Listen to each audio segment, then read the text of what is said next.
gorgeous girls, how are you today? What's your brand of excuse? What's your fail-safe excuse that you use when you want to get out of something? For instance, how are your New Year's resolutions going? That good? Oh. So what if it's the summer and you've got this resolution that you're going to be bikini fit in 6 weeks? What sort of excuse do you make when it comes down to actually not doing it?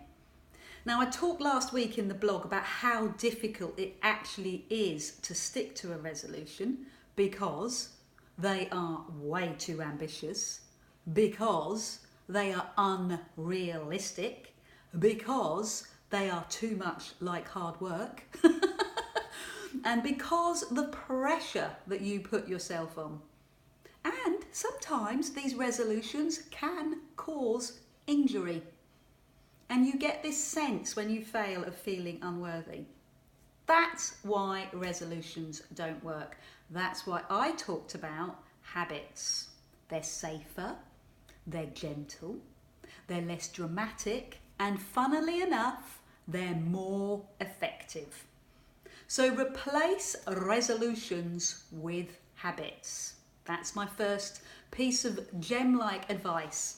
So I offered you lots of different habits that you could use to keep you going throughout the year. But what if you don't actually implement those habits? What if you actually know that they're easy, know that they're simple, but you don't actually implement them? Because you've got an excuse. You've got a bank of excuses that you use. So how can you differentiate between a really hard objective, like a massive hard resolution that you think that you're going to do, which actually you're going to fail because you've set yourself too high a target, and then there you've got the habit on the other end of the scale, which is something you can do but you're choosing not to? How can you differentiate in a scale of 1 to 10 where you lie? Well, if you pay attention to the way that you talk to yourself, if you pay attention to the excuses that you use when you say, oh, I can't do this, you'll know if it's a habit that you can do or it's a resolution that's way too hard and you're never going to do it. So what are these common excuses that people make? Something that holds them back from being the gorgeous girl that you are meant to be. So recognise, first of all, when you're making a plan and whether you're putting up an excuse. So there's a difference between a plan and an excuse. For instance, is this a plan of action or is this an excuse? Auntie Rose is coming around next Thursday. That's going to disrupt my diet plans. I'll start after she's been. ? Is that an excuse or is that a plan? Yes, it's an excuse. It's not a plan, you're kidding yourself. So take time, just take a few moments right now to consider what you say to get out of something. And I mean to yourself. What's your weight loss excuse? And I've got 10 excuses that you could come up with. What's your excuse for not getting any fitter? What's your excuse when your best friend says to you, I want your help to come and put together a charity event for the school? What excuse do you use? So what happens in the morning when your alarm goes off and you could get up in the rain and go for a walk and hit your 10,000 steps, do your run, do your workout, stick to your nutritional habits? What's your excuse? What goes on in your head when you wake up in the morning? There lies your clue. The clue to you. Excuses are decaying your dreams. They're stopping you from getting to your dreams. And the more you can recognise an excuse, recognise it for what it is, the more you'll be able to see it, expose it as an excuse, shame it. No, don't shame it, but you know what I mean. See it And then you'll be able to recognize it, and just simply shining the light of awareness on it will make the difference. So here are some of the excuse threads that are recognizable and that I've heard. Number one, the first excuse when you wake up in the morning and the alarm goes off and you could do X, Y, and Z, you say to yourself, I don't care. I don't care what people think about me. They either love me or they don't.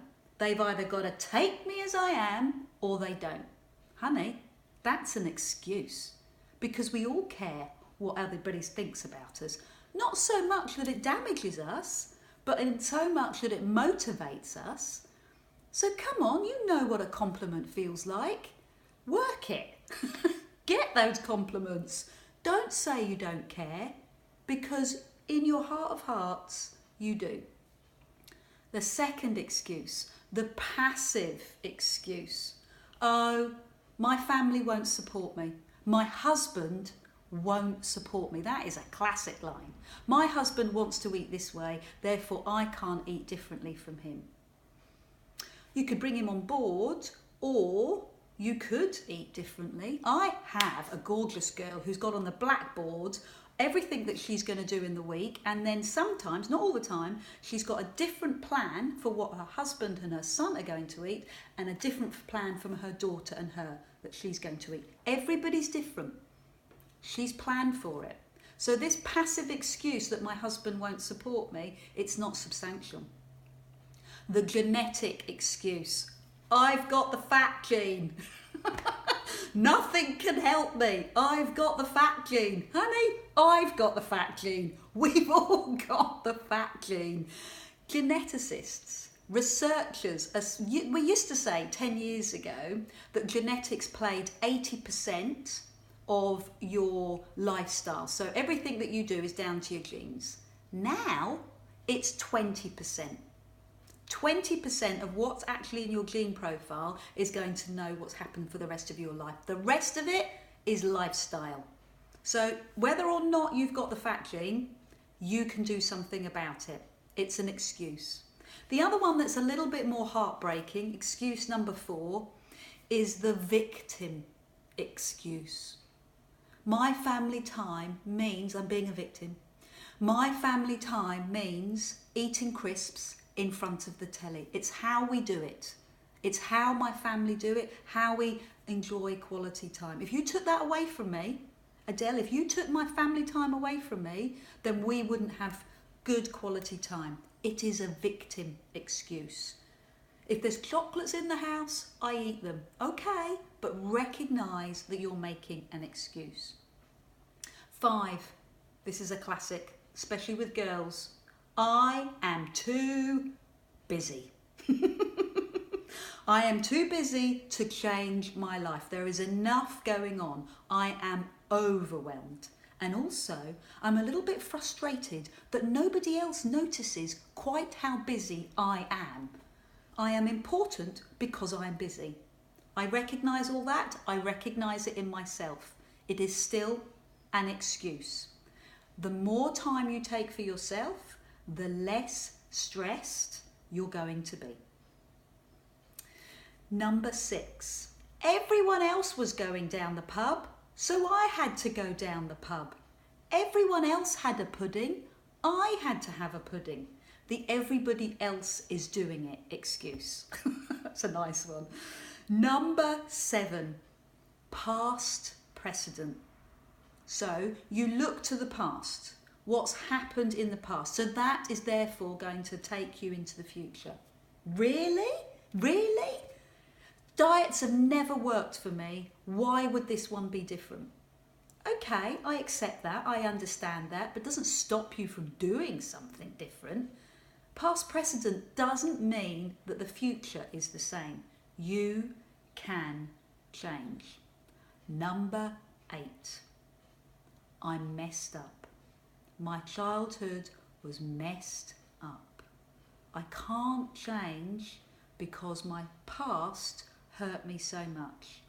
That is heartbreaking, honey, but it is also a reason for an excuse. Of course you can. With love, with tenderness, with guidance, you can change. 9. I've done enough. I have done enough. If you give me one more thing to add to my day, I will die. I've done enough. Push me any harder and I'll break. Okay, I know that resonates with me quite a lot, but the overcoming any of those issues and you'll lose the anxiety. If you look after your nutrition, if you've got a clear head because you're exercising more, if you're kind to yourself, then your anxiety and your overwhelm will go. Number 10, nobody understands me. Okay, honey, understand yourself. Understand why you're making these excuses. Identify them, see them for what they are, and move on. I'm not asking you to beat yourself up. I know that a lot of fitness instructors, a lot of dietitians will say to you, shut the fridge.